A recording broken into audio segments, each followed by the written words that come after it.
Bem-vindos de volta, disciplina História do Direito. Hoje é dia 10 de novembro de 2021.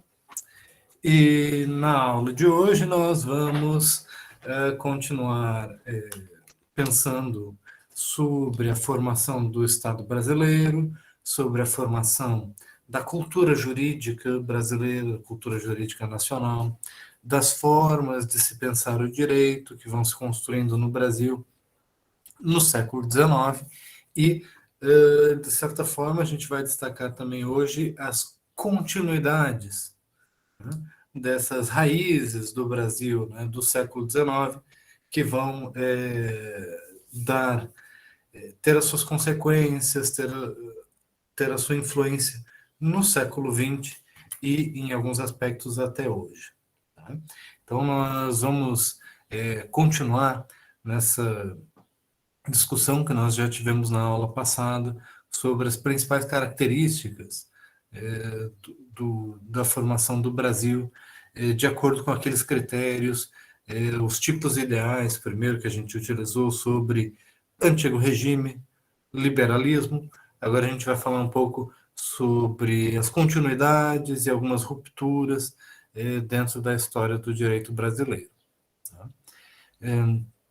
Antes de mais nada, eu tenho que lembrar para vocês que estamos ainda recebendo os verbetes, tá? Quem tiver alguma dificuldade de tempo, não tiver conseguido terminar ainda, pode enviar para o e-mail até... Deixa eu ver aqui a data que a gente colocou. Tá? Todo mundo está conseguindo, gente? Alguém está com alguma dificuldade? Por favor, se manifestem. Vamos ver se eu... Deixa eu abrir aqui. Eu coloquei aqui no AVA o aviso para vocês, né, de que o prazo de envio agora fica dia 16 de novembro. Tá? A maioria das pessoas já está enviando, tá, os seus trabalhos. Eu vi que o pessoal está conseguindo fazer sem problemas. Eu aumentei esse prazo porque durante essa semana eu não vou conseguir fazer a correção, fazer a análise, então eu só vou pegar isso na semana que vem. Vocês têm alguns dias a mais aí de revisão, caso vocês queiram, em especial quem ainda, né, não terminou, mas quem já estava com o trabalho pronto, se quiser fazer alguma revisão, pode ficar à vontade, tá? Eu ainda não estou respondendo os e-mails, tá? Na semana que vem eu vou fazer uma análise geral dos recebimentos. Tá? Carolina, bom dia. Professor, bom dia. São duas dúvidas. A primeira é em relação à formatação do trabalho. Para a gente colocar na ABNT mesmo? Precisa de capa, contracapa, colocar o sumário? E a gente colocou Times 12 e o senhor também quer que coloque o espaçamento, né, de um e-mail? Tá. Não precisa de capa, tá? Precisa da Um identificação de cabeçalho? vocês, nome e turma e a Pode ser só um disciplina. cabeçalho, né? Tá? Isso. Tá? Certo. E quanto ao envio, basta uma pessoa da equipe enviar ou é Isso, melhor que... Ah, tudo bem. isso. Certo. Você pode... É importante que estejam todos identificados no arquivo de texto, Tudo bem. tá? Os nomes das pessoas da equipe. Tá? Mas Certo. pode ser só Obrigada. um envio. Tá, muito obrigada. Aí depois a gente... Também estou deixando para a semana que vem, porque daí a gente vai pegar esse material, vou organizar, uniformizar a redação, tentar colocar tudo num arquivo só que todos depois possam ter acesso. Bárbara. Oi, professor, bom dia. Olá, bom Só dia. para completar a pergunta de Carolina, então é a ABNT mesmo e o formato é PDF ou Word? Eu peço para que envie em Word, tá? É uma pergunta importante essa. porque para que eu possa copiar o texto e colocar num outro arquivo, juntando diversos verbetes num dicionário. Certo, obrigada. Legal. Aí, ao final, eu faço um PDF geral, digamos assim, das nossas turmas.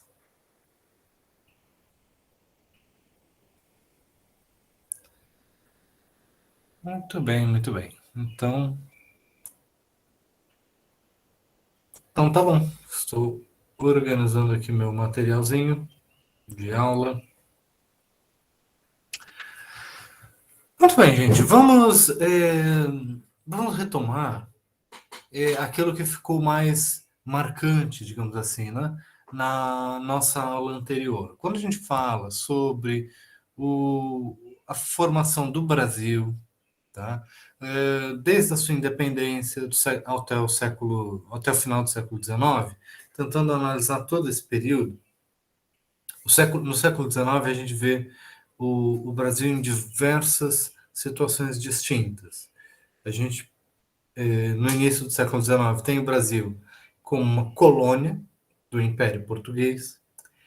Aí, com as guerras napoleônicas na Europa, vinda da família real para o Brasil, eleva o status da colônia a um reino, né? Então nós temos o status de Reino Unido de Portugal, Brasil, Algarves.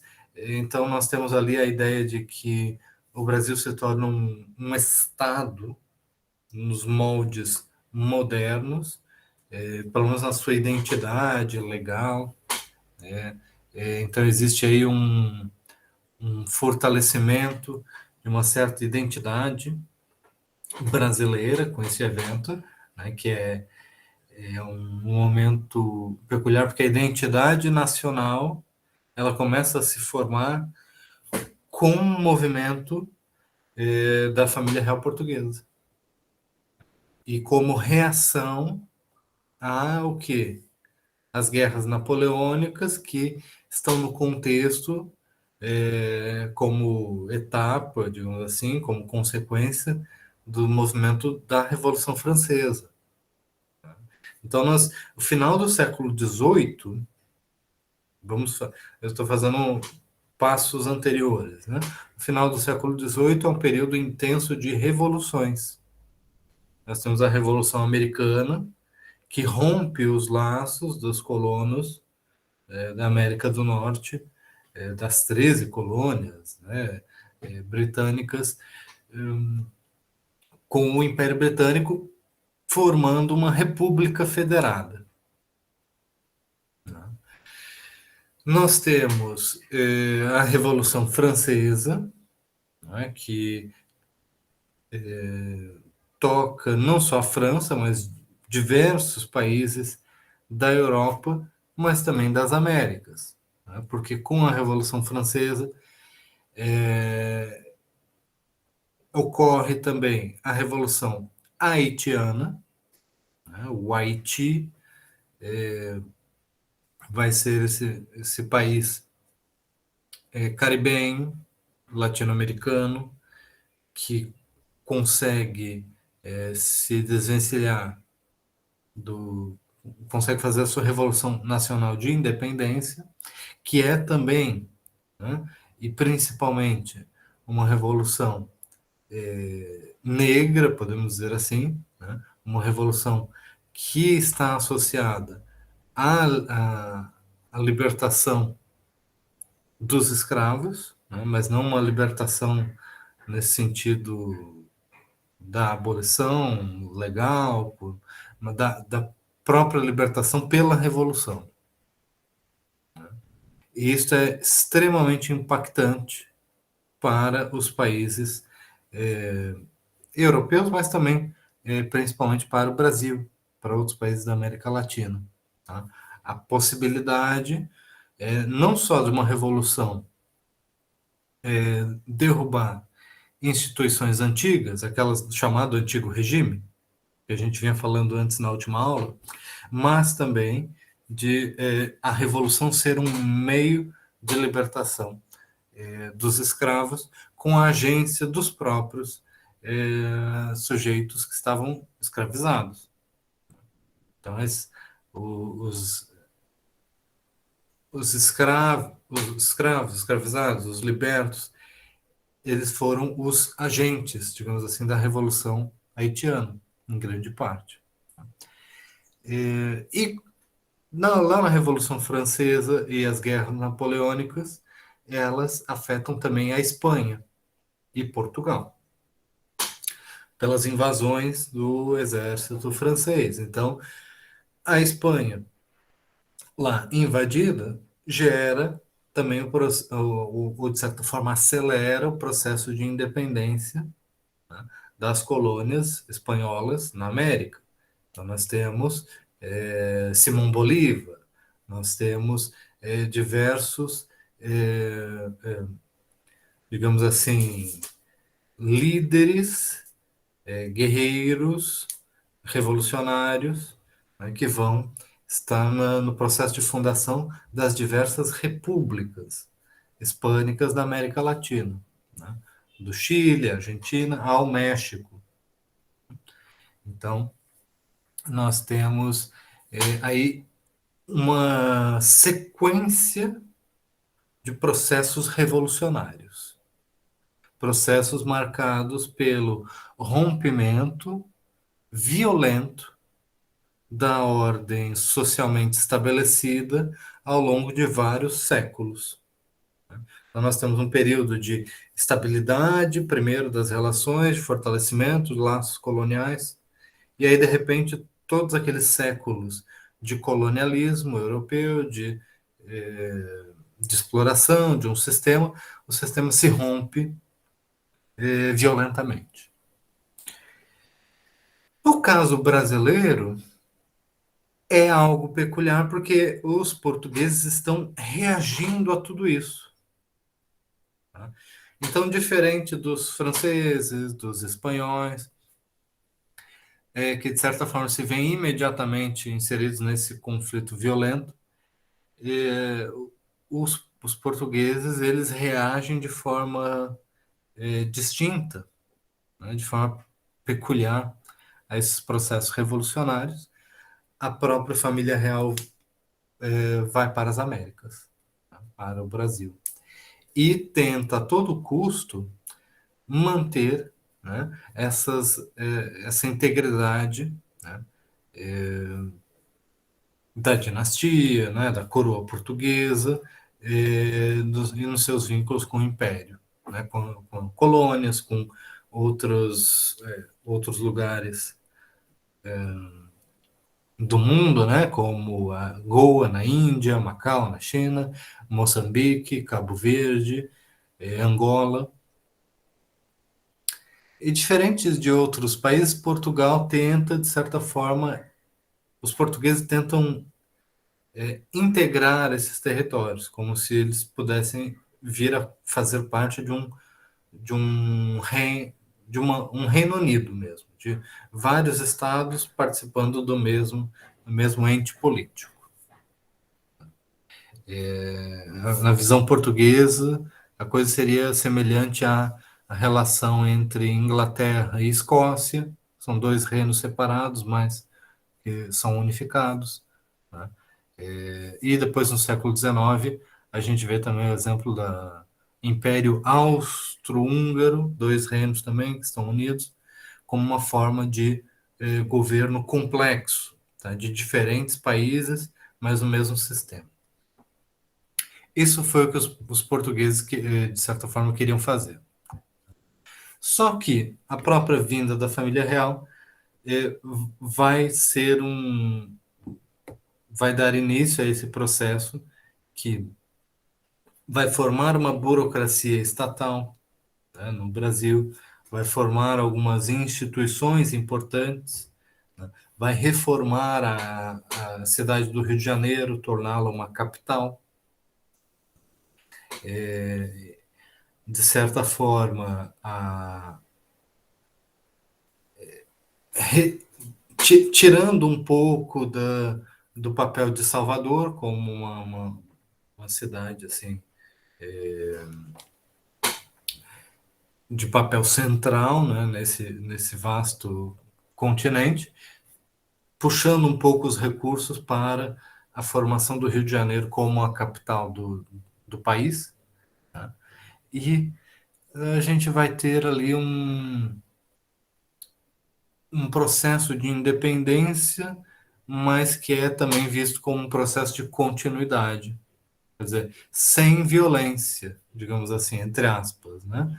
Sem rompimentos profundos, com uma espécie de mudança, mas uma mudança para não mudar muito, para evitar violações traumáticas, digamos assim, à ordem social, à ordem política. Então, enquanto na Revolução Americana e na Revolução Haitiana, os lemas revolucionários, eles giravam em torno da frase que se torna clássica, se torna um lema revolucionário, que é liberdade ou morte, né? Liberdade no sentido de romper os laços coloniais e, no caso norte-americano, em especial no Haiti, liberdade num sentido não só de rompimento com o laço colonial, mas a liberdade de todos, né, naquela sociedade. Enquanto que esses são motes revolucionários em outros países. Né?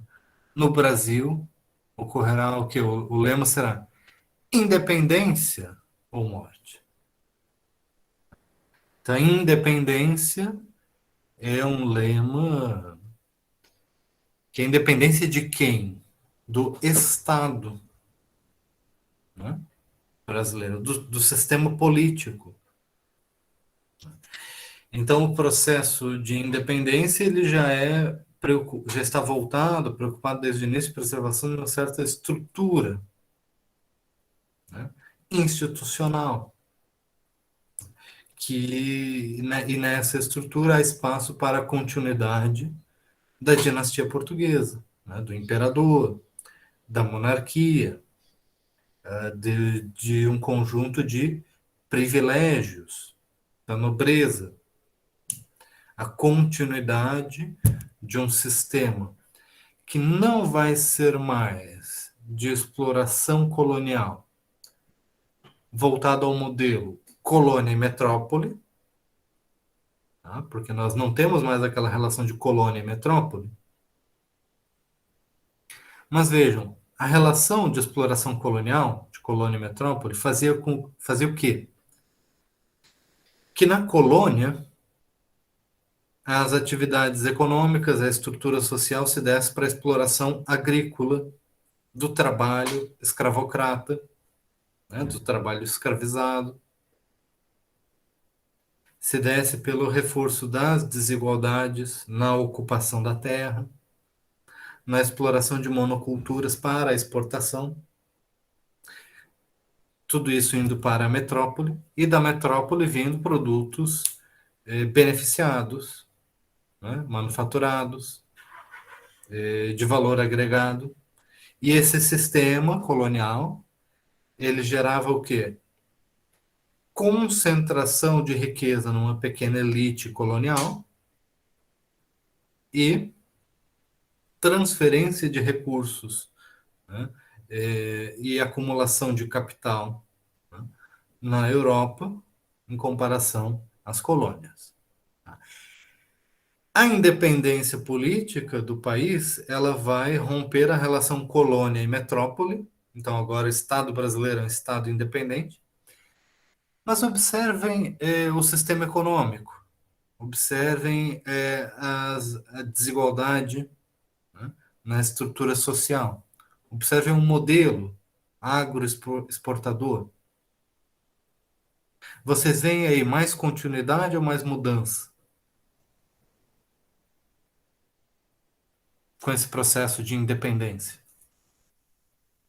O que vocês conseguem observar? Façam sua análise aqui. Ainda que seja uma análise simples.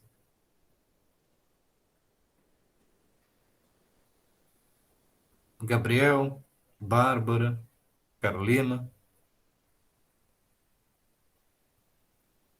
Luiz Henrique diz quase tudo a mesma coisa.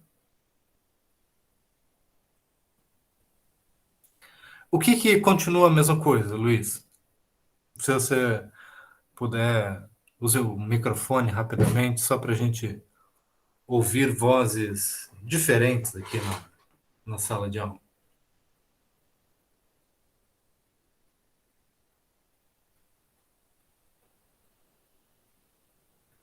É importante a gente não se desacostumar completamente a falar, tá? Não tem problema, às vezes, se tiver barulho, a gente vai ouvir o barulho. Claro, não vou forçar ninguém, né, a falar, mas eu peço para que vocês tentem ao máximo. Professor, você vai me ouvir? Sim, Quando eu falo quase que a mesma coisa em relação ao modelo agrário, falta de civilização que é também não tinha, esse tipo de coisa, você entende? uhum, tá. Modelo agrário, isso é muito importante, né? Então, uma parte essencial da relação colonial é de que as colônias das Américas, principalmente por serem geograficamente distintas da Europa, elas serviam de base de exploração agrícola, né, das monoculturas. E esse tipo de exploração gera um sistema social particular, né? Um latifúndio, ele gera concentração de renda, ele gera concentração de poder nas mãos de um dono de latifúndio sobre muitas pessoas, né?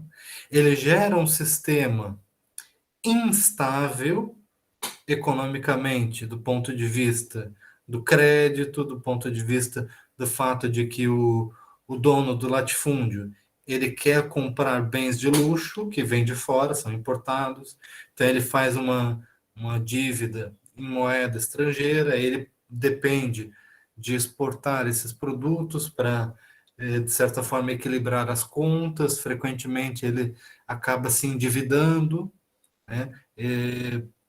Então, o sistema de exploração agrícola, de monocultura, de latifúndio, ele gera um sistema específico, ele gera um modelo particular, digamos assim, de sociedade. Esse modelo de sociedade, vejam vocês, pensem um pouco, o processo de independência brasileiro, como ele se deu, ele contribuiu para acabar com esse modelo de sociedade ou ele contribuiu para preservar esse modelo de sociedade? O que vocês acham? Tentem especular um pouco aqui. O que vocês imaginam que poderia ter acontecido se Dom Pedro I não tivesse declarado a independência do Brasil naquele momento?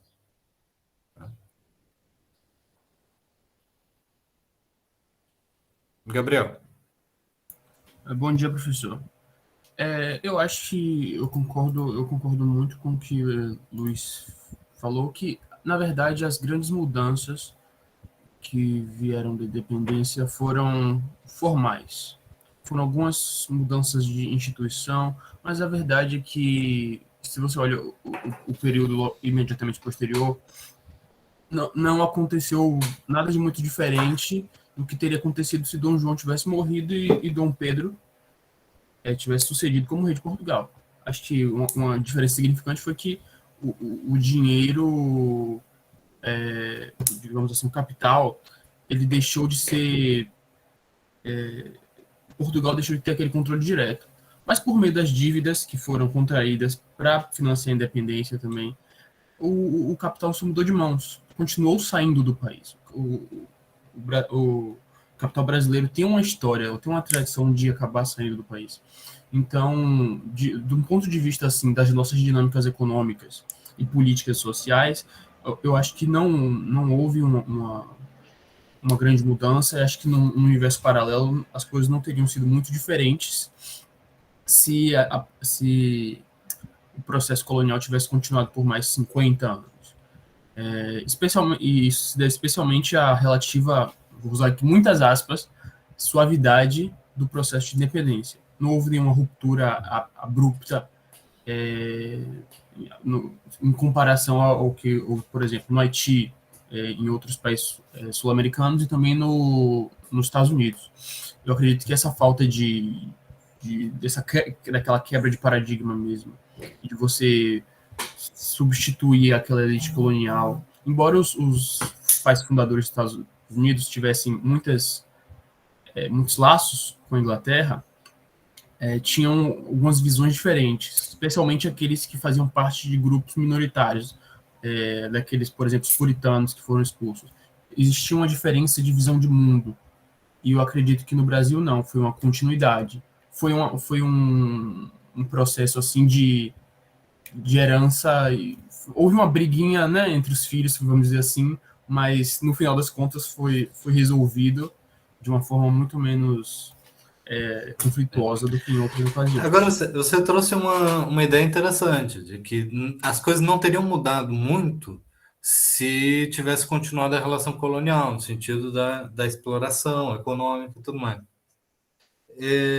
Olhando algumas fontes escritas da época, de 1820, depois 1830, ali a gente encontra algumas ideias interessantes, porque eles não sabiam o que ia acontecer, digamos assim, né, no futuro. E um dos grandes medos, né, que os portugueses ou as elites brasileiras já tinham em relação ao futuro era que o Brasil virasse uma Venezuela. Né? Hoje falou-se muito. Hoje não se fala mais nisso porque está bem parecido com a Venezuela. Mas há um tempo atrás se falava muito: o Brasil vai virar uma Venezuela. O que se falava muito no começo do século XIX era o quê? O que vocês imaginam que era o exemplo de terror?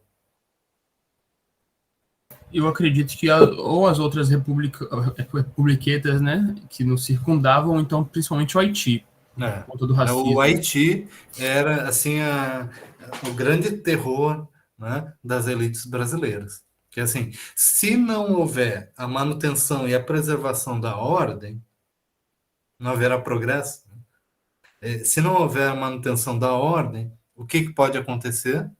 Pode acontecer uma libertação promovida pelos próprios escravos, pelos abolicionistas, pelos insatisfeitos com o regime. Né? Pode haver uma revolução violenta. E essa é a principal ameaça. A principal ameaça não é Portugal. A principal ameaça é uma revolução social. Então, para evitar uma revolução mais profunda, para evitar um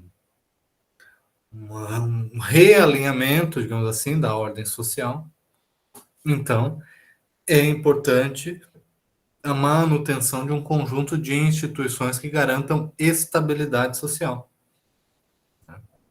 Ainda que para isso o processo de independência seja uma fase de transição, digamos assim, desse mesmo sistema. Né? Então você estava falando sobre não faria muita diferença, talvez, né?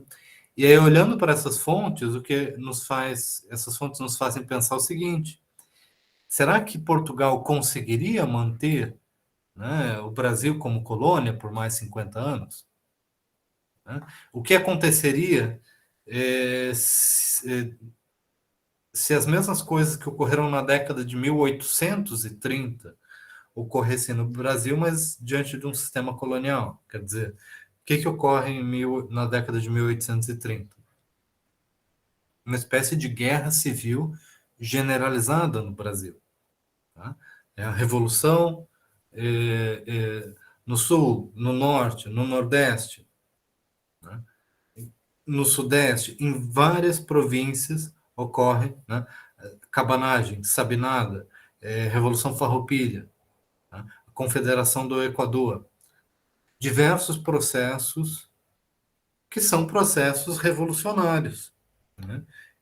Alguns regionalistas, outros associados à abolição, outros não abolicionistas, mas separatistas, diversos tipos diferentes de movimentos sociais de conflito, né, que podem ser identificados em parte como um conjunto de movimentos potencialmente revolucionários, mas que a unidade, né, do Brasil, enquanto país independente, conseguiu manter em conjunto, né? Talvez se aqui Eu fosse uma acho que colônia, haveria uma essa é a única fragmentação. coisa, isso, a fragmentação ocorreria por conta a época não permitia a comunicação e a dimensão continental do país. Então, o lado, vamos dizer assim, positivo é que você conseguiu com Dom Pedro aquela figura nacional, aquela figura de alcance nacional para manter uma certa coesão. E mesmo com essa figura, você tem uma série de movimentos contrários.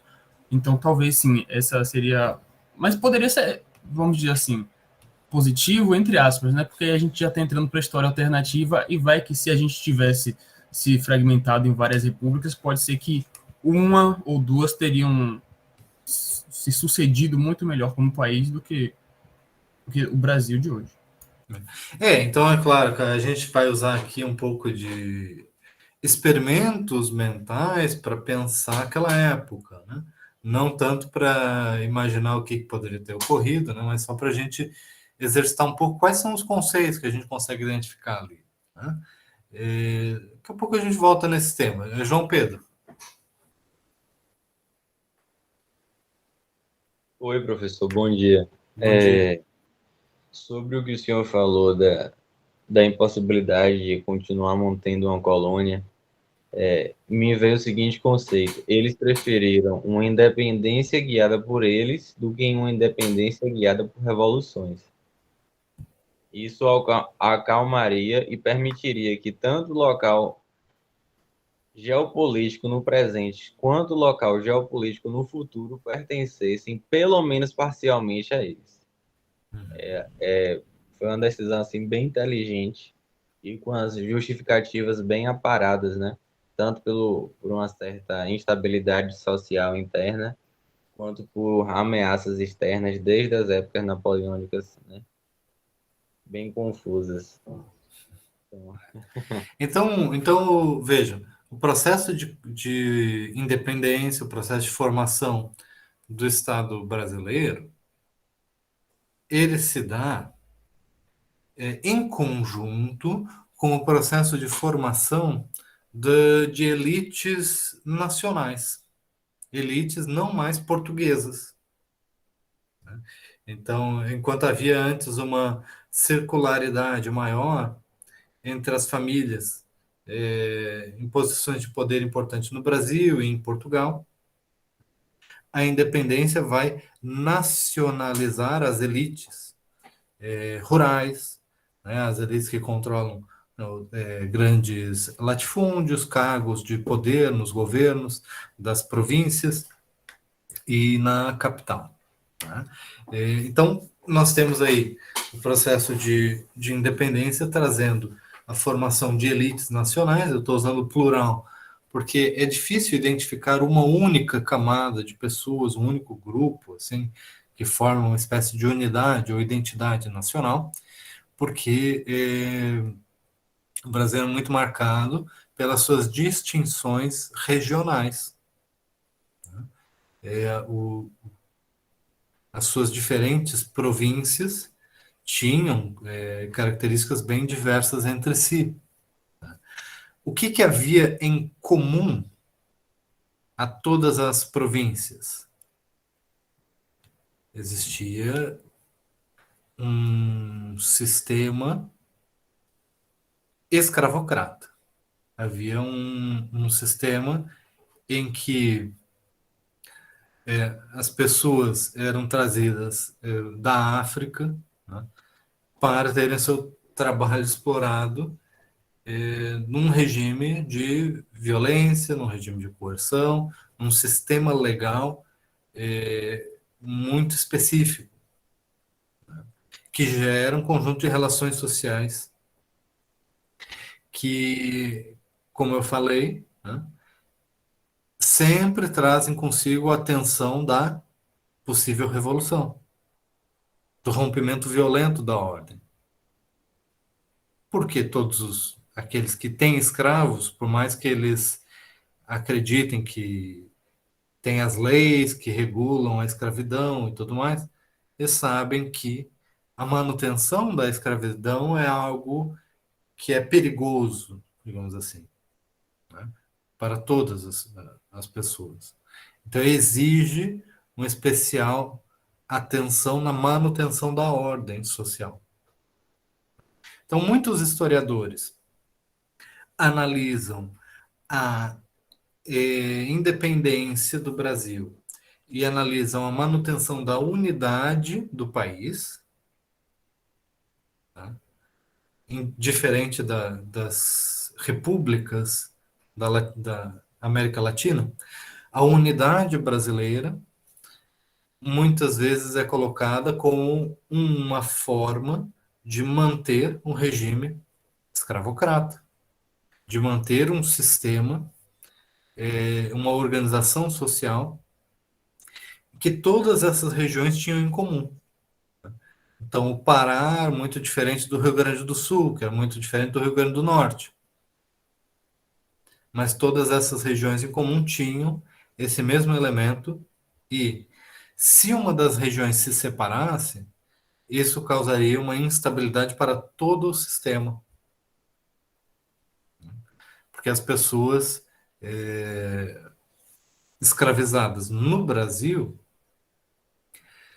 quando elas conseguiam fugir, elas precisavam se adentrar, né, aos chamados sertões, ou regiões em que elas poderiam se congregar e se proteger, os quilombos. Mas não havia nenhum lugar no território brasileiro em que elas pudessem ser legalmente livres. Isso era diferente de outros países, né, em que a pessoa poderia fugir da condição de escravo e viver a vida de uma pessoa livre em outro lugar, passando uma fronteira.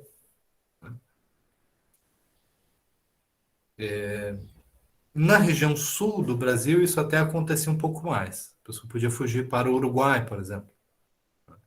Mas para as pessoas escravizadas na Bahia, não existe um outro território próximo que a pessoa possa cruzar a fronteira e viver uma vida em liberdade. Então, a liberdade só era possível numa condição legalmente precária, né? Quer dizer, de foragido, de perseguido, nas comunidades de quilombos. Então, a unidade brasileira ela serve ao sistema escravocrata. Essa é uma das hipóteses, né, que se levanta sobre a continuidade do país. O que vocês acham dessa hipótese de interpretação da história?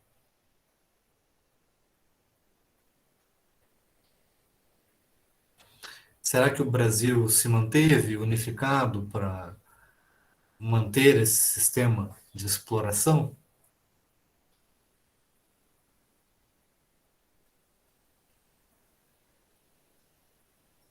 É claro que a gente pode indicar outros fatores, né, geopolíticos, né, do sistema econômico. Talvez não propositalmente, professor. Eu acredito assim que algumas coisas conduzem a outras. Às vezes Não há uma coisa planejada, né? Isso, por exemplo, não é que eles fizeram um plano nos próximos 200 anos a gente vai continuar mantendo o Brasil assim. Não, uma coisa acabou, não, vamos manter a situação aqui no presente. Aí as pessoas que estavam, aí depois, anos depois, as pessoas que estavam naquele momento disseram, não, vamos manter, mas vamos liberar algumas coisas, porque os próprios tempos se modernizaram, né? As estruturas de poder mudaram muito nesses 200 anos. Antes tinha muito bem determinado que era o rei, que era aquele aparato militar, aquele aparato da nobreza e tudo mais. E agora as coisas mudaram extremamente. Agora existe uma elite econômica que prevalece sobre aquela elite, às vezes política e muitas vezes até intelectual que vem a existir. existe um mix, né, entre as próprias elites, como o senhor falou aí, dos diferentes tipos de elite, e que às vezes eles se mixam, às vezes eles estão uns contra os outros, divisões dentro dos próprios sistemas econômicos, né? Cada país agora tem um sistema, faz parte de um sistema econômico geral, mas tem suas peculiaridades, não é mais determinado por uma questão cultural do reino. As coisas mudaram bastante, assim, em termos de contexto. Eu falaria que as maneiras e as formas de poder e as relações entre os poderes e as pessoas e as classes, né, por assim dizer, numa abordagem de classes, que continuam da mesma forma, assim, no sentido de existirem classes, existirem quem está lá em cima, quem está mais embaixo, na pirâmide, por assim dizer. Agora, o nível econômico, o tipo de pensamento, o objetivo final dessas pessoas, de cada um nesses níveis econômicos e políticos e de consciência, mudou. Eu vejo dessa forma, entende? Porque o país mudou e o mundo mudou também. Agora a gente é um país dentro do cenário econômico mundial. Antes não se via dessa forma. Eu lembro que teve até um cenário de assinatura de termos, eu não vou lembrar a data agora, que determinou que tanto o Brasil quanto o Portugal fossem um só país, né? Se eu não me engano. E isso permitiu que, naquela época, com essa estratégia que o Portugal anexou o Brasil como território oficial do próprio país, permitiu com que ele tivesse mais influência num tratado assinado para a determinação de ação na guerra, se eu não me engano, contra Napoleão. Eu não sei, se eu não me engano, foi na Áustria, o Sim, Tratado você está Ibérico. pensando o Congresso de Viena. Isso, exatamente, o Congresso de Viena. E eu me lembro disso porque veja como aquela estratégia geopolítica de anexar um território que, teoricamente e no geral, não tinha esse poder, não tinha essa influência sobre o cenário geral, né, do próprio Portugal, ele foi muito bem sucedida para Portugal conseguir adquirir poder. Então, atualmente não se imagina mais isso. Se disputa que é uma questão muitas vezes territorial, uma questão de recursos naturais, como nunca se imaginava antes, né? Eu estava passando aqui recentemente por uma dessas pesquisas, etc., e mostrando quanto vale as reservas naturais de cada país. Então, antigamente você não tinha assim, esse insight, né? Essa ideia de que esse país ele tem 3 trilhões de dólares em reservas naturais. Então, ele tem uma grande importância no cenário internacional. Tal país, ele tem, sei lá, nióbio, né? Como muito se fala aí. Então, ele tem uma prevalência na questão da indústria eletroeletrônica, né? Eletrônica e de eletrodomésticos e alguma coisa relacionada a isso aí, que eu não sei exatamente para que serve, mas como um exemplo. Então as coisas mudaram bastante. Hoje em dia a gente já não tem mais a figura do rei concentrada, né? Para dizer assim, não, vai ser para manter a família real. Atualmente existe toda uma articulação. Temos um presidente que ele tem que se articular com o Congresso, que tem que se articular com seus próprios ministros, que tem que agradar uma parte da elite econômica, que tem que agradar uma parte do povo, ele vai ser populista ou ele não vai ser.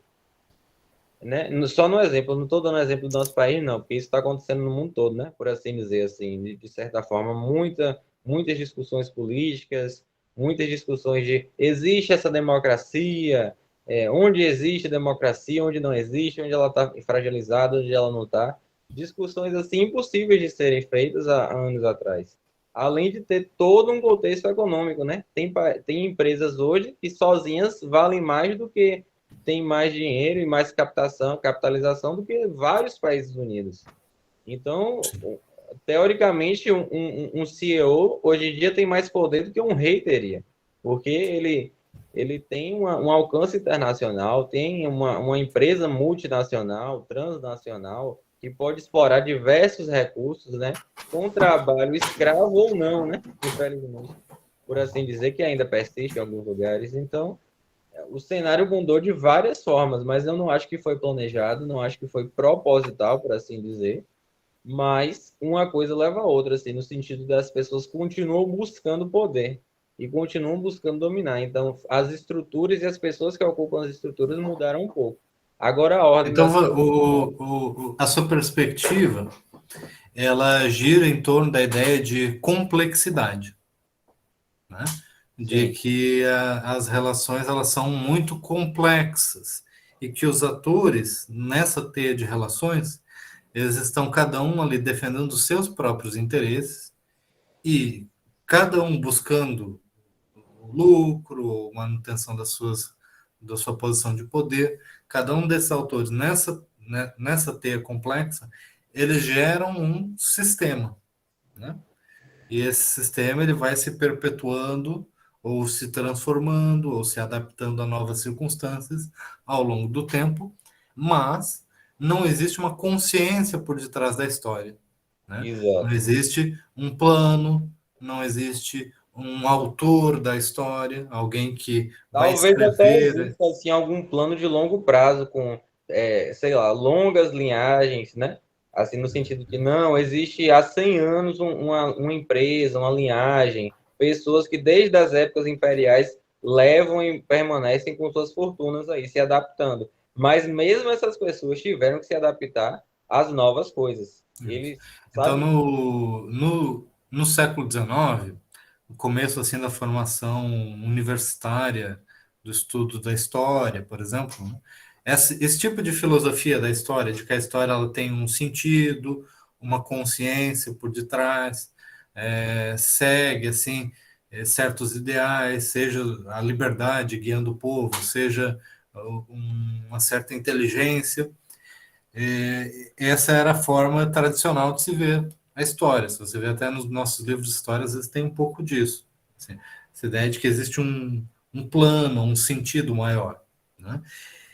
Enquanto que a influência das ciências do século XX, principalmente, né,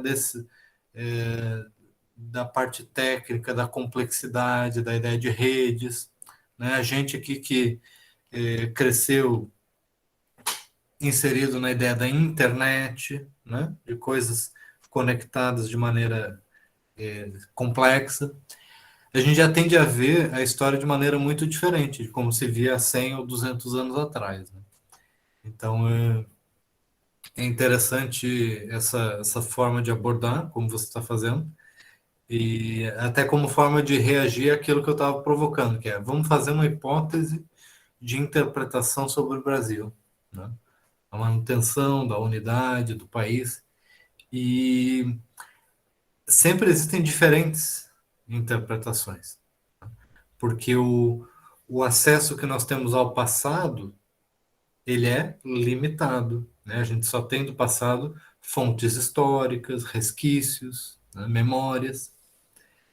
Então, o que aconteceu de verdade, ou por que as coisas aconteceram, faz parte agora desse nosso processo de interpretar. Tá? Gabriel, você queria adicionar aqui a discussão? Professor, eu só estava tentando fazer uma conexão com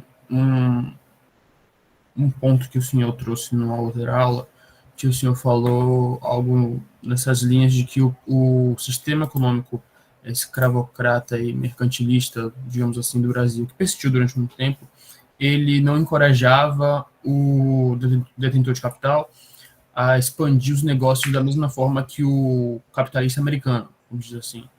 Então, a gente era muito focado naquela coisa da terra, ainda né? Da terra, daquela propriedade, daquela acumulação de patrimônio que é deixado por gerações, etc. E eu acredito que essa visão de mundo de negócio contribuiu para a manutenção do regime escravocrata e também, de certa forma, para a manutenção da identidade nacional, não, da unidade nacional. Porque é um sistema que, no final das contas, e acho que a Revolução Industrial mostrou muito isso, era um sistema que não encorajava inovação. Não encorajava inovação, não encorajava a expansão de fronteiras, não no sentido físico, mas naquele sentido realmente produtivo, tecnológico, de novas abordagens em relação à maneira de se produzir capital, de se acumular capital, de se desenvolver as cidades. Então, eu acredito que essa postura econômica, né, e aí já partindo daquela ideia meio marxista de que a economia ela tem um peso importantíssimo e muitas vezes definidor sobre como a história vai fluir, eu acredito que no Brasil esse nosso viés mercantilista e escravocrata, ele contribui muito tanto para a questão da manutenção da unidade nacional, porque você tendo o país, então o mercado todo é aberto. Então aquela vasta produção, ela tem um mercado consumidor mais amplo para atingir. E ao mesmo tempo é um paradoxo, porque o mercado é maior, só que não. Porque com a manutenção da escravidão, você também mantém uma parcela enorme do mercado fechado. Porque o escravo ele não consome, ele não tem liberdade para consumir da mesma maneira que o cidadão livre ele não vai pagar imposto. Então, você enfraquece o Estado. É uma questão paradoxal que se sustentou, ao meu ver, justamente porque ela trazia consigo uma visão de mundo que favorecia não a inovação e a busca por novas maneiras, mas a manutenção de um regime que era cômodo para quem já tinha se dado bem com ele. Isso, então o sistema escravocrata, ele incentivava o desenvolvimento de tecnologias, digamos assim, tecnologias do poder, tecnologias do disciplinamento, né? Então, como torturar melhor a pessoa para fazer ela trabalhar mais sem machucá-la ao ponto dela se tornar improdutiva. Isso é uma tecnologia social, né, de como que a tecnologia do capataz ali que bate, que oprime a pessoa, que explora violentamente o corpo do outro, né? Isso é uma técnica desenvolvida, mas é uma técnica que não contribui para a prosperidade geral da sociedade, nem nada demais, nem nada além disso. Mas é uma técnica, não deixa de ser uma técnica. Assim como há alguns anos atrás, talvez vocês nem tenham vivido isso, mas há alguns anos atrás você ligava para um serviço de banco, de telefone e tudo mais, e você falava com uma pessoa.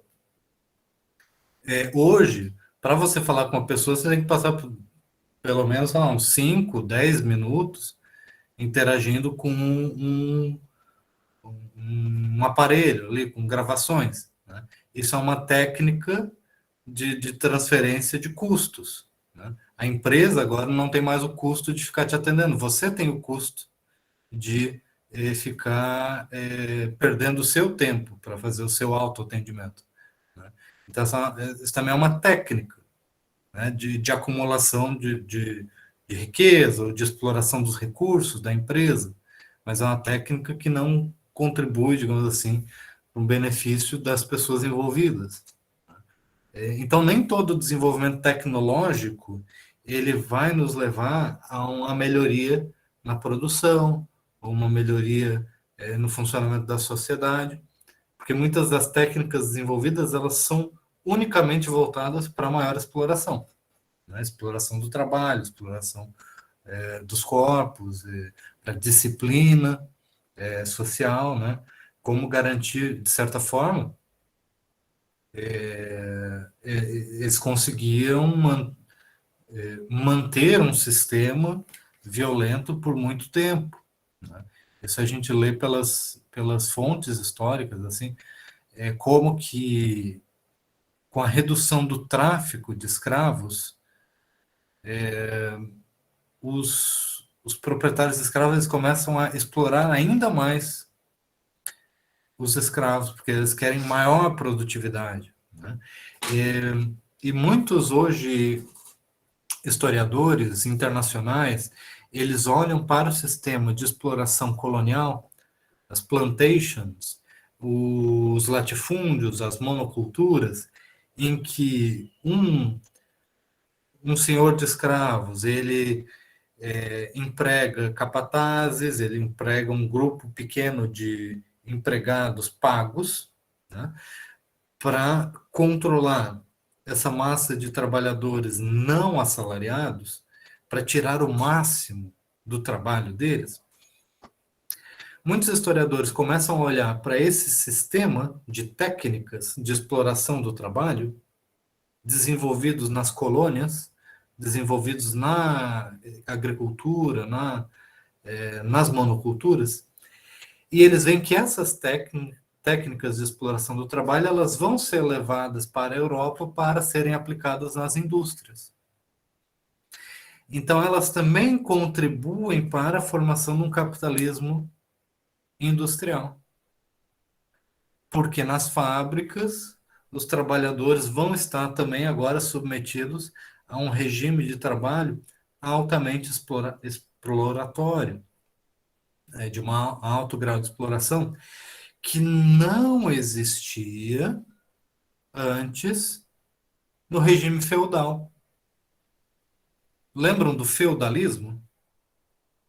O feudalismo, o sujeito, ele era servo de um senhor feudal.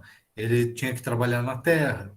Mas ele tinha um monte de dias santos, ele tinha que plantar, mas depois de plantado, às vezes ele tinha bastante tempo ali de ócio. Né? O seu trabalho ele não era explorado 100%, né? 100% do seu tempo. E o senhor feudal, ele deixava a coisa acontecendo ali, no final ele queria ele queria os resultados da colheita, da produtividade daquelas terras, mas não era um sistema de exploração do trabalho tão aprofundado como numa fábrica. Esse sistema, essas técnicas de exploração do trabalho, em grande parte foram desenvolvidas no mundo colonial, no sistema escravocrata. Então, o sistema escravocrata, ele, de certa forma, está conectado com inovações, mas inovações que não são aquilo que a gente imagina, né? A tecnologia vai aumentar a produtividade. Bom, você aterrorizar uma pessoa com tortura para ela trabalhar o dia todo, isso é uma técnica que aumenta a produtividade de uma fábrica, por exemplo, né? Mas, enfim, isso já é trazendo aqui outras interpretações mais contemporâneas da história, né? É coisa que está se discutindo em outros países, né, sobre como que a formação do capitalismo, ela não tem só a ver com pessoas que querem investir o seu capital em negócios de expansão, mas ela tem uma relação também com esse sistema colonial. Né? Agora, claro, no Brasil, o que a gente vê? É que essa etapa de exploração agrícola, ela se estende por muito tempo, sem que ocorra essa outra transformação da industrialização do país. Né? Justamente porque, para as elites econômicas, a industrialização não era muito interessante, do ponto de vista de investimentos, etc. Né? Mas aí também a gente já está explorando um pouco temas gerais. De qualquer forma, tá? Para a formação do pensamento jurídico, do direito brasileiro, tá? Antes da gente passar para o próximo ponto, não sei se ficou claro, Gabriel, que contribuiu essa interpretação para aquilo que você estava pensando? Eu creio que sim, professor. Então, vejam só.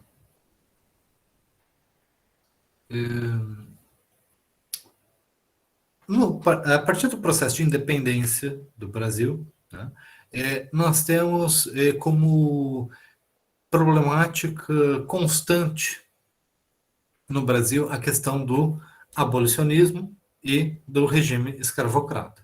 Essa tensão social, que é também uma tensão jurídica, porque afeta questões centrais do direito, né, do direito civil, da definição de pessoa livre, da definição da igualdade entre cidadãos, da própria esfera da cidadania, dos direitos políticos, da responsabilidade civil, da responsabilidade penal. A escravidão ela é um tema que ela vai estar no centro do direito.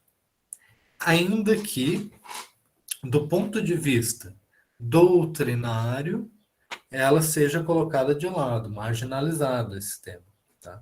Então, quando a gente lê os livros de direito civil, de direito penal, produzidos no século XIX, a escravidão ela é colocada assim como um tema menor, tá?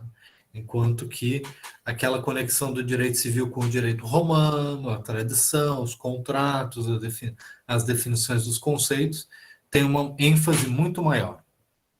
Então, a formação doutrinária do direito brasileiro, ela dá menos ênfase nas questões problemáticas da realidade social, e ela dá mais ênfase a uma legitimidade doutrinária, a uma influência da continuidade dos conceitos da tradição jurídica europeia. Então, a tradição doutrinária brasileira é muito voltada para a continuidade dos conceitos e das teorias do direito europeu.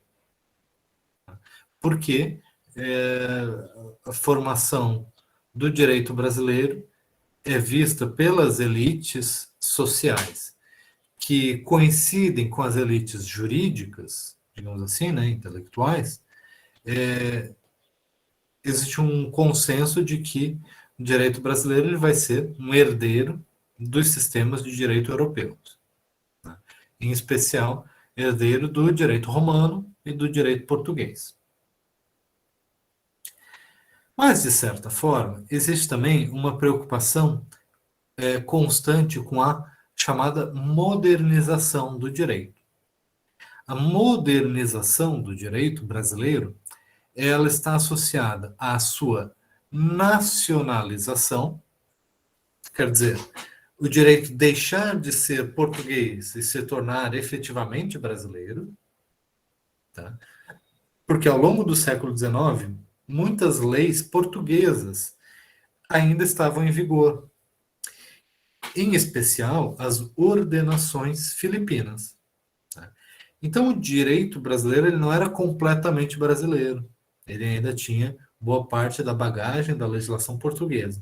Então, isso significa dizer que o processo de construção da identidade jurídica nacional está associado a um demorado processo de nacionalização, tanto da doutrina como da própria legislação. E o segundo ponto é que a modernização do direito ela era vista como manifestada no processo de codificação do direito. Tá? Então, nós temos uma Constituição, que era compreendida como o código das normas políticas do Estado. Então, a Constituição era vista como um código da política, como que funciona o Estado, quais são os direitos e garantias dos cidadãos brasileiros, como funcionam os poderes, né, do judiciário, executivo, legislativo, poder moderador. Então, a Constituição era pensada como um código político. Há um processo no Brasil de codificação do direito penal. Então, nós temos o chamado Código Criminal e o Código de Processo Criminal, que são códigos que vão organizar o exercício do poder coercitivo do Estado sobre a população. Então, a codificação do direito abarca a parte do direito público. Nós temos uma formação de um código comercial, que vai envolver, né, essa parte de como que vão se dar as exportações e as importações, os negócios, as empresas, né, no regime comercial. Esse código comercial, inclusive, tem disposições normativas que estão em vigor até hoje, né, uma coisa extraordinária. E nós temos também algumas áreas de codificação, a tentativa de formação de um código tributário, eleitoral, mas sem sucesso, digamos assim, sem que haja um código sistemático. E durante todo o século XIX, existe a tentativa, e existem vários projetos que passam por várias comissões de juristas, projetos de formação de um código civil. Mas nenhum desses projetos é aprovado pelo legislativo. Então, nós não temos a codificação do direito civil no Brasil durante o século XIX. O nosso primeiro Código Civil é de 1916, depois substituído pelo Código de 2002. Então, o Código de 1916 ele é bem completo, bem extenso, bem abrangente, e ele surge de décadas e décadas de debates sobre como deveria ser o Código Civil brasileiro. E o tema da escravidão é um tema que torna, digamos assim, muito inconveniente a codificação do direito civil. Porque os juristas acreditavam que o código ele era um instrumento pelo qual todos os assuntos estariam definitivamente resolvidos. Uma vez estabelecido o código, você não precisa mudar mais nada. Então, os códigos eles são pensados como instrumentos jurídicos de organização de todo um campo do conhecimento. E os juristas no Brasil no século XIX, eles tinham dificuldade de codificar a questão da escravidão, porque não havia um consenso claro sobre quais seriam as soluções jurídicas para o sistema. Porque todo mundo achava que o sistema ele precisaria mudar de um jeito ou de outro. Muitos eram abolicionistas, né? E a maioria acreditava que haveria um processo gradual de saída do regime escravocrata. Mas esse processo, como vocês sabem, ele vai se arrastando ao longo de todo o século XIX, sem que haja uma solução definitiva, a não ser na última década do Império, né, com a abolição. Mas depois de muitas e muitas décadas de promessas não cumpridas em relação ao fim da escravidão. E a escravidão era vista pelos juristas como uma área estranha do direito, uma área que talvez não durasse mais tempo, então ela gerava incoerências na definição de pessoa, na definição da responsabilidade civil. Então é uma área que gerava um problema doutrinal muito forte. Então isso acostumou o pensamento jurídico brasileiro a pensar um pouco fora da sua realidade.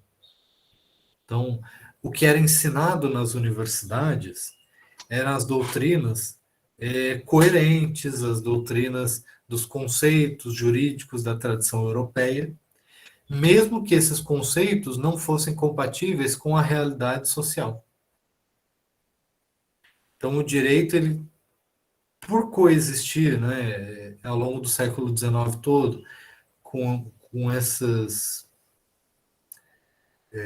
sistema, que não, sem dar uma resposta completamente coerente, de certa forma, a nossa tradição jurídica ela se acostumou a lidar com conceitos que não correspondem exatamente com a prática social. Tanto que é muito comum entre vocês, talvez vocês já tenham ouvido várias vezes isso, a pessoa falar assim, bom, na teoria é assim, mas na prática não é. Já ouviram falar isso? É uma expressão estranha para vocês ou não? De certa forma, né, a doutrina jurídica nacional, ela tem muito disso. Ah, na teoria é assim, na prática não é. Então, como é que você... Por que sustentar uma teoria se a teoria não tem a ver com a prática? É uma espécie de sacralidade da teoria que é de origem, que vincula o Brasil com a tradição europeia. Perceberam? As teorias jurídicas, elas têm esse cunho de matriz europeia. Então, é preciso estudar as teorias, é preciso manter digamos assim, a vigência da teoria. E a prática é um inconveniente, né? A prática é uma questão que precisa ser adaptada, digamos assim.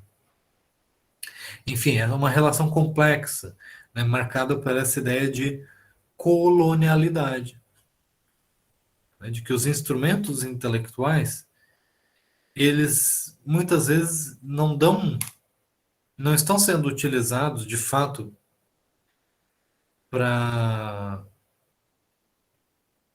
se lidar de maneira completa com a realidade, porque eles precisam legitimar, né, uma relação desigual, precisam reforçar a ideia de que existe um vínculo com a Europa. Então, isso é uma temática que merece ser muito bem estudada, tá? Então, tem muitos estudos hoje sobre isso também. Estou falando sobre mais uma categoria de interpretação, né? A ideia de decolonialidade.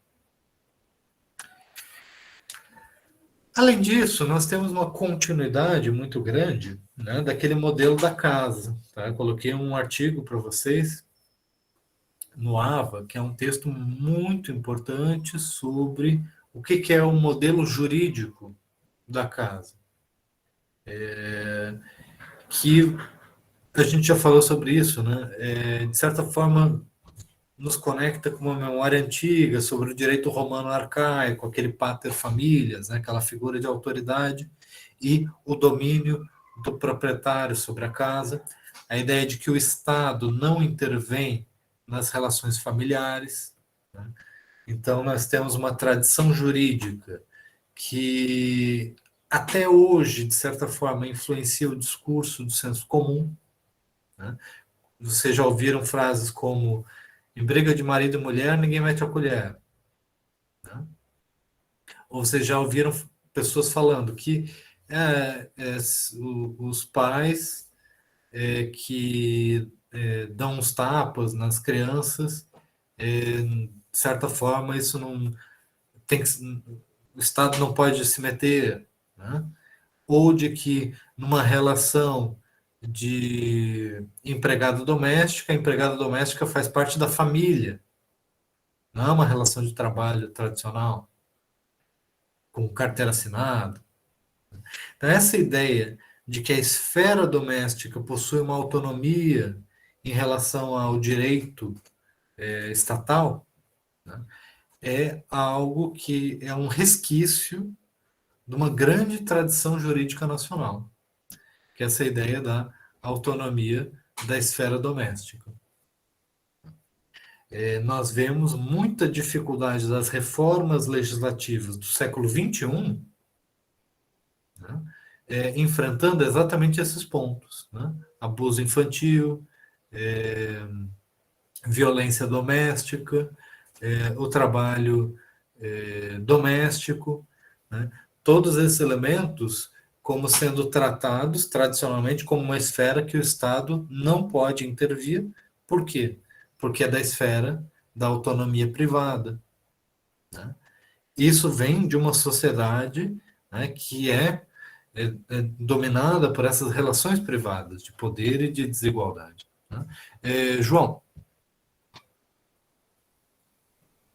Eu lembrei agora da aula de Direito Civil que existe uma discussão muito grande entre a autonomia da vida privada e, de fato, até as questões penais, né, as questões de aplicação histórica, de respeito à vida privada, ao mesmo tempo que é preservação da dignidade humana, por assim dizer, né? Por exemplo, no caso de uma criança que se tem lei aí, se eu não me engano, a lei da palmada, né?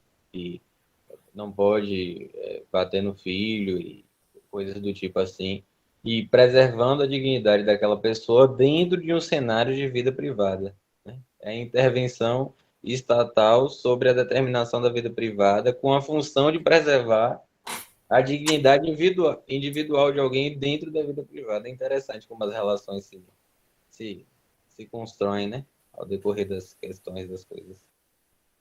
Então vejam, na sociedade romana antiga, era mais fácil de fazer sentido das coisas quando se dizia assim: a república ela é composta pelos cidadãos. E quem que são os cidadãos, né, plenos? São os chefes das famílias, que também são necessariamente proprietários de terra, né? São aqueles que estão na posição hierarquicamente superior dentro da família. Superior à mulher, superior às crianças, aos filhos. Então, o direito da República, ele vai se preocupar com a relação entre os cidadãos, entre esses chefes de família. Então, naquele sistema, tem uma coerência maior, digamos assim. Agora, nos sistemas modernos de direito, em que se pensa as pessoas com direitos fundamentais, todos esses indivíduos, seja a criança ou qualquer pessoa nessas relações familiares, elas também são cidadãos brasileiros, né, do Estado. Então tem o laço político, jurídico, e eles também são sujeitos de direitos, independentemente da relação familiar. Que era diferente lá na Roma Antiga, né? Então, quando o Estado vai intervir dentro da família, isso vai causar uma provocação conceitual, né? Por quê? O que vem primeiro? O fato de cada indivíduo, quando nasce, ser um sujeito de direitos, ser uma pessoa, como você falou, com dignidade, que a sua liberdade precisa ser protegida por todos, inclusive pelo Estado, a sua igualdade, não é um sujeito de direitos desde o início, ou primeiro ele pertence à família e depois da família ele vem a participar da sociedade. Lá na época antiga, arcaica, dos romanos, era a primeira pessoa pertence à família. E é a família que depois pertence à sociedade. E não é por acaso que em pessoas mais tradicionais, vocês vão ouvir a pessoa dizendo assim, a família em primeiro lugar, a família é a base da sociedade. Então, primeiro, os indivíduos, eles pertencem a uma família. Depois de pertencer à família que vem a sociedade. Então, as regras dentro da família elas são anteriores, são mais importantes, fundamentais. Já ouviram esse tipo de pensamento? Geralmente a gente ouve, mas não, acho que não num sentido assim muito puro, né? Geralmente ele vem como uma desculpa justificativa para posições mais conservadoras, digamos assim. Então parece uma coisa assim, mais do senso comum, né? Eu estou tentando extrair aqui uma teoria por detrás desse senso comum. Percebeu? Para a gente ver qual é o conflito teórico. Porque o conflito teórico é o seguinte: a legislação que vai proteger a criança é uma legislação que tem como pressuposto de que antes de mais nada, o ser humano é um sujeito de direitos por si só. Esse é um raciocínio que só faz sentido quando você tem uma concepção de direitos humanos. E direitos humanos, eles nos dão a bagagem intelectual para pensar que as pessoas já têm direitos independentemente do que elas são, o que elas fazem, de onde elas estão. Enquanto que as tradições jurídicas do passado, que não pensavam em termos de direitos humanos, elas pensavam primeiro, quem é você? Onde você está? De onde você veio? Primeiro a gente precisa saber disso para depois saber se você vai ter direito ou não. Perceberam aqui a questão? Então, lá no antigo regime, primeiro você tem que perguntar, né? Essa pessoa, ela vem da nobreza? Ela é escrava? Ela vem da África? Quem é essa pessoa? Primeiro, essa é a pergunta, para depois saber o que o direito vai, que direitos que ela vai ter ou se o direito vai se aplicar a ela. Os direitos humanos, eles são uma forma de se pensar o direito que é radicalmente incompatível com o modelo anterior de se pensar. Os direitos humanos pensam, não, primeiro, todas as pessoas têm certos direitos. Então, quando a gente vê aqui um conflito entre conservadores e progressistas, digamos assim, numa discussão sobre se o Estado pode ou não intervir na família para garantir a integridade moral da criança, nós estamos também identificando um conflito entre maneiras de se pensar o direito.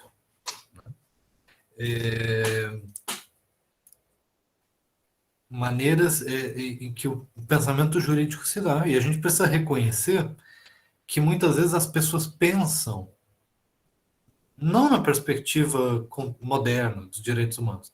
Elas ainda pensam de uma maneira que seria mais coerente, digamos assim, lá na Roma Antiga.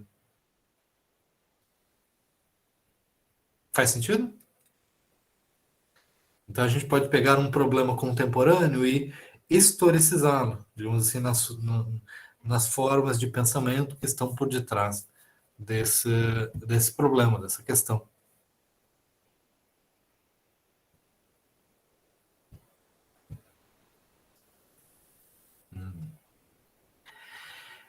Bom, na próxima aula, nós vamos adentrar no século XX, né? Nós vamos analisar os desafios que vêm para o campo do direito, né, a partir da implementação de um sistema republicano, né, quando nós deixamos de ter um Estado unitário e adotamos um sistema federalista, quando o parlamentarismo, né, é substituído pelo presidencialismo, quando nós temos a influência maior no nosso direito constitucional do constitucionalismo norte-americano, uma influência doutrinária importante vinda dos Estados Unidos. E aí nós vamos analisar ali o período da República Velha, mas também do Estado Novo, e como que é formado o pensamento jurídico do século XX, tá? Com uma discussão sobre o autoritarismo também, tá? Que é um tema de aulas seguintes. Então, peço para que vocês observem a aba dessa semana no Moodle, porque temos ali bons textos, referências também a capítulos de livro e referências ali a documentários também, que são interessantes para a nossa disciplina. Tá bom? Ficaram com mais alguma dúvida?